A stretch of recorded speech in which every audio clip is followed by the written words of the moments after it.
બાઇડને ખભા પર મૂક્યો હાથ. પીએમ મોદીએ ટ્રુડો સામે સ્મિત કર્યું પણ હાથ ન મિલાવ્યો. G20નું સમાપન. બ્રાઝિલની રાજધાની રિયો ડી જેનેરિયોમાં G20 સમિટનું સમાપન થયું છે. દક્ષિણ આફ્રિકાને 2025માં યોજાનારી આગામી સમિટની યજમાની કરવાની તક મળી છે. તમામ સભ્યો દ્વારા જાહેર કરાયેલા સંયુક્ત ઘોષણાપત્રમાં ભૂખમરા સામે લડવા માટે વૈશ્વિક સમજૂતી, યુદ્ધગ્રસ્ત ગાઝા માટે વધુ સહાય અને મધ્ય પૂર્વ અને યુક્રેનમાં લડાઈનો અંત લાવવા માટે અપીલ કરાઈ હતી. G20 સમિટના બીજા દિવસે ફોટો સેશનમાં વડાપ્રધાન નરેન્દ્ર મોદી અમેરિકાના પ્રમુખ જો બાઇડન અને કેનેડાના વડાપ્રધાન જસ્ટિન ટ્રુડો સાથે જોવા મળ્યા હતા. આ દરમિયાન વડાપ્રધાન મોદી હસતા જોવા મળ્યા.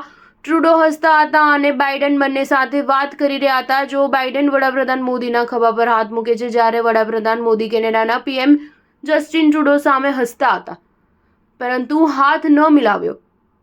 ભારત અને કેનેડા વચ્ચેનો વિવાદ ગયા વર્ષે G20 સમિટ બાદ શરૂ થયો હતો. ત્યારે કેનેડાના વડાપ્રધાન જસ્ટિન ટ્રુડોએ ભારત પર ખાલિસ્તાની આતંકવાદી હરદીપસિંહ નિજ્જરની હત્યા કરવાનો આરોપ લગાવ્યો હતો. વડાપ્રધાન નરેન્દ્ર મોદી મંગળવારે બ્રાઝિલ, ચીલી અને આર્જેન્ટિનાના પ્રમુખને મળ્યા હતા અને સંરક્ષણ, ઉર્જા, બાયોફ્યુઅલ અને કૃષિ જેવા વિવિધ ક્ષેત્રોમાં દ્વિપક્ષીય સહયોગ વધારવાના માર્ગો પર ચર્ચા કરી હતી.